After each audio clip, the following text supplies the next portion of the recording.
कहानी है कांकेर के गांव हरे भरे में, जहां की हवाओं में हमेशा शांति और मिट्टी की महक तैरती थी। वहां ऋषभ नाम का एक मोटू आदमी अपनी पत्नी आंचल के साथ रहता था। ऋषभ खाने पीने का बहुत शौकीन था। इसी शौक के कारण उसका वजन थोड़ा बढ़ गया था, जिसकी वजह से गांव के कुछ शरारती लोग और बच्चे उसे अक्सर मोटू कहकर चिढ़ाते थे। ऋषभ को खाना खाने के साथ बहुत अच्छे से खाना बनाना भी आता था। वो अक्सर नई नई चीजें बनाया करता था। आंचल, आज फिर सरपंच जी के बेटे ने मुझे चौपाल पर मोटा हाथी कहकर चिढ़ाया। मुझे समझ नहीं आता कि लोग मेरे काम और मेरी मेहनत को छोड़कर सिर्फ मेरे शरीर को क्यों देखते हैं। अजय, आप उन खाली बैठे लोगों की बातों पर क्यों ध्यान देते हैं? उनका तो काम ही है दूसरों में कमियां निकालना। लेकिन आंचल, मुझे बुरा लगता है। मैं भी गांव में अपनी एक पहचान बनाना चाहता हूं। मैं चाहता हूं कि लोग मुझे मेरे नाम से जाने, ना कि मेरे वजन से। तो फिर आप अपनी पहचान बनाते क्यों नहीं? आपके हाथों में जो जादू है वो इस पूरे गांव में किसी के पास नहीं है। क्या मेरे हाथों में जादू? मैं तो सिर्फ एक आम इंसान हूं आंचल। मैं क्या कर सकता हूं? अरे, मेरा मतलब, आप रोज अपने लिए अच्छे अच्छे खाना बनाकर खाते हैं। और आपको याद है जब पिछले महीने गांव के मेले में आपने अपने हाथों से देसी मसालों वाला कढ़ाई चिकन बनाया था, तो पूरा गांव उंगलियां चाटता रह गया था। आंचल की बात सुनकर ऋषभ की आंखों में एक चमक आ गई। ये सच था कि ऋषभ को खाना बनाने का, खासकर चूल्हे पर देसी तरीके से चिकन बनाने का बहुत शौक था। हाँ, बात तो तुम पते की कह रही हो आंचल। जो कढ़ाई चिकन मैं बनाता हूं, वैसा स्वाद ढाबे वाले भी नहीं दे पाते। बिल्कुल। बाजार में वहीं एक छोटी सी दुकान क्यों नहीं खोल लेते? हम गांव वालों को ताजा, मसालेदार और एकदम देसी तरीके से बना कढ़ाई चिकन और साथ ही नरम नरम रोटी खिलाएंगे। आपको पता है, चिकन के रस के साथ नरम नरम रोटी देंगे तो लोग दीवाने ही हो जाएंगे। लेकिन आंचल, क्या गांव वाले मेरी दुकान पर आएंगे? कहीं वो फिर से मुझे देखकर हंसेंगे तो नहीं? आप उन पर ध्यान मत दीजिए। जब आपकी कढ़ाई से मसालों की खुशबू पूरे गांव में फैलेगी तो देखना, लोग खुद खिंचे चले आएंगे। आप बस अपने स्वाद पर भरोसा रखिए। आंचल के इन शब्दों ने ऋषभ के अंदर एक नया जोश भर दिया। उसने उसी दिन तय कर लिया कि अब वो लोगों के तानों का जवाब अपने टैलेंट और मेहनत से देगा। अगले ही दिन से ऋषभ और आंचल ने अपनी कढ़ाई चिकन की शुरुआत कर दी। ऋषभ सुबह सुबह पास के बाजार से एकदम ताजा चिकन और अपने खास खड़े मसाले लेकर आया। अरे ऋषभ दादा, आज सुबह सुबह ही चिकन लेने आ गए। आज मुझे 10 किलो चिकन दे दो भाई। आज से मैं अपनी एक नई शुरुआत करने जा रहा हूँ। गांव में कढ़ाई चिकन क्या दुकान लगाने वाला हूँ। दुकान के चक्कर में सारा चिकन खुद ही मत खा जाना। सब दुकानदार को बिना कुछ जवाब दिए अपने घर आ जाता है। उसने मिट्टी के चूल्हे पर लकड़ियां जलाई और एक बड़ी सी लोहे की कढ़ाई चढ़ा दी। ऋषभ ने अपने मसाले भूनने शुरू कर दिए। पास में उसके कटे हुए बहुत ही सुंदर चिकन और प्याज और बाकी अन्य मसाले रखे हुए थे। आज तो मैं ऐसे मसाले भूनूंगा कि इसकी महक सीधे सरपंच जी के घर तक जाएगी। आज गांव वालों को असली देसी कढ़ाई चिकन का स्वाद मिलेगा। हाँ जी, मैंने भी बढ़िया वाले नरम नरम रोटी बना दिए हैं। चिकन के साथ गरम गरम रोटी खाने का मजा ही कुछ और होगा। धीरे धीरे कढ़ाई में प्याज और टमाटर भुनने लगे। जैसे ही ऋषभ ने उसमें अपने हाथ से पिसे हुए खास देसी मसाले डाले और साथ ही अपना चिकन डाल दिया, कुछ देर में एक बेहद ही स्वादिष्ट और ललचाने वाली खुशबू हवा में घुल गई। ऋषभ अपना चिकन रोटी तैयार करके गांव के बाजार के पास में ही अपना दुकान लगा लेता है। लिख देता है बोर्ड में कढ़ाई चिकन। हवा में खुशबू तैरती हुई नवनीत और सागर के नाक में घुस जाती है। अरे सागर, ये इतनी गजब की खुशबू कहां से आ रही है? ऐसा लग रहा है जैसे किसी बड़े शहर के ढाबे में खाना बन रहा हो। हाँ नवनीत, खुशबू तो एकदम कलक है। मेरे तो मुंह में पानी आ गया। चलो चलकर देखते हैं कि माजरा क्या है। खुशबू का पीछा करते हुए नवनीत, सागर उसी रास्ते पर आ गए जहां ऋषभ की दुकान थी। जब उन्होंने देखा कि ये खुशबू ऋषभ की कढ़ाई से आ रही है तो वो थोड़े हैरान हुए। आइए आइए, आप लोगों का स्वागत है। आज ही मैंने अपनी ये देसी कढ़ाई चिकन की दुकान शुरू की है। आइए, पहला स्वाद आप लोग ही चखिए।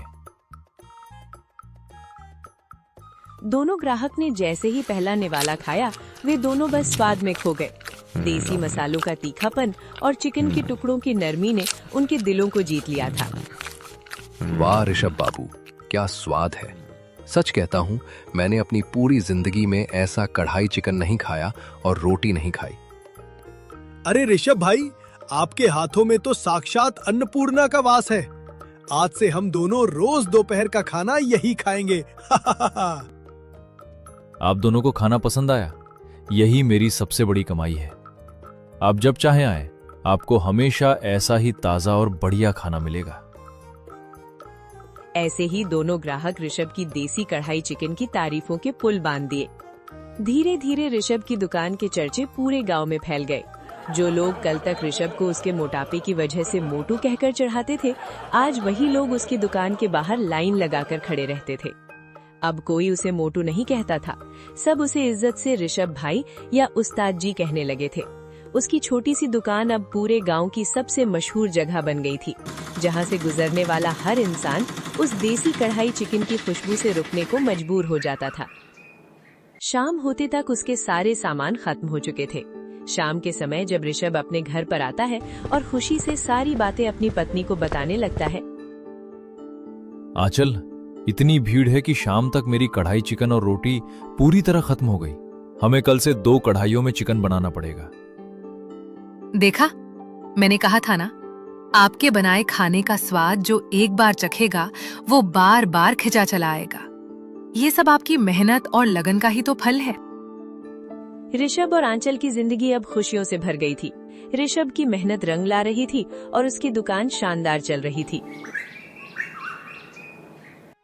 लेकिन कहते हैं ना, कई बार अपनी ही सफलता अपनों की आंखों में खटकने लगती है। ऋषभ का बचपन का दोस्त रमेश उसकी इस तरक्की को देखकर अंदर ही अंदर जल भुन रहा था। ये मोटू कल तक मेरे साथ गांव की गलियों में खाली घूमता था और आज देखो, पूरा गांव इसके कढ़ाई चिकन का दीवाना हो गया है। इसमें ऐसा क्या है जो मुझ में नहीं है? मैं भी इसके ठीक सामने अपनी दुकान खोलूंगा और इसका सारा धंधा चौपट कर दूंगा। जलन के मारे रमेश जाकर बाजार से कढ़ाई और बाकी कढ़ाई चिकन बनाने के सामान ले आता है और अगले ही दिन ऋषभ की दुकान के ठीक सामने अपनी एक नई और बड़ी सी दुकान खोल ली, रमेश का स्पेशल कढ़ाई चिकन। रमेश ने दुकान तो खोल ली, लेकिन उसे ऋषभ की तरह देसी मसालों की पहचान और खाना बनाने का शौक नहीं था। उसने बाजार से सस्ते और रेडीमेड मसाले खरीदे और कढ़ाई में चिकन पकाना शुरू कर दिया। अरे वो रमेश भाई, तुमने भी अपना दुकान लगा लिया? अब तुम्हारी और साधारण से कढ़ाई चिकन खेल खत्म होने वाला है। मैं शहर से महंगे दाम के तरह तरह के मसाले लेकर आया हूँ। भाई, बाजार तो इतना बड़ा है, लोग तो तुम्हारे पास भी खाने आएंगे, मेरे पास भी आएंगे। नहीं, बस मुझे मेरा कढ़ाई जलने दो, फिर देखना तुम्हारे जितने भी ग्राहक हैं सब मेरे पास खींचे चले आएंगे। रमेश ने तुरंत ही अपना कढ़ाई चिकन बनाने लगता है। उसने अपने महंगे मसाले सब चीज मिलाकर अपना कढ़ाई चिकन बना लेता है और इधर ऋषभ की दुकान पर भी गांव के लोग भीड़ जमा हुए थे। उसे भीड़ को देखकर रमेश जोर जोर से चिल्लाते हुए ग्राहकों को बुलाने लगता है। आइए आइए गांव वालों, मोटू की पुरानी दुकान छोड़िए और मेरी नई दुकान पर आइए। आधा दाम, 2 गुना स्वाद। आइए रमेश का स्पेशल कढ़ाई चिकन खाइए। कुछ गांव वाले, जिनमें रामू काका भी हैं, कम दाम सुनकर रमेश की दुकान की तरफ चले जाते हैं। ऋषभ ये सब देखकर थोड़ा उदास हो जाता है। देखो, अरे भाई, लोग उधर कहाँ जा रहे हो? इधर आपका स्वादिष्ट कढ़ाई चिकन है। पर गांव के कोई भी ऋषभ की एक भी नहीं सुनता है। कम दाम सुनकर सारे लोग उसकी तरफ चले जाते हैं। अरे रमेश भाई, तुमने भी कढ़ाई चिकन की दुकान लगा ली है और तुम तो भाई उस ऋषभ मोटू से कम दाम में दे रहे हो। हाँ भाई, खिलाओ खिलाओ, तुम्हारे भी चिकन रोटियां खिलाओ। देखते हैं दोनों दोस्तों में से किसकी चिकन सबसे ज्यादा स्वादिष्ट लगती है। अरे मेरा ही चिकन सबसे ज्यादा स्वादिष्ट लगेगा। मैंने बहुत ही महंगे दाम पर शहरी मसाले ले हैं। ये देखो, डब्बे रखे हुए हैं। उसके बाद रमेश ने अपना चिकन रोटी का प्लेट ग्राहकों के सामने रख दिया।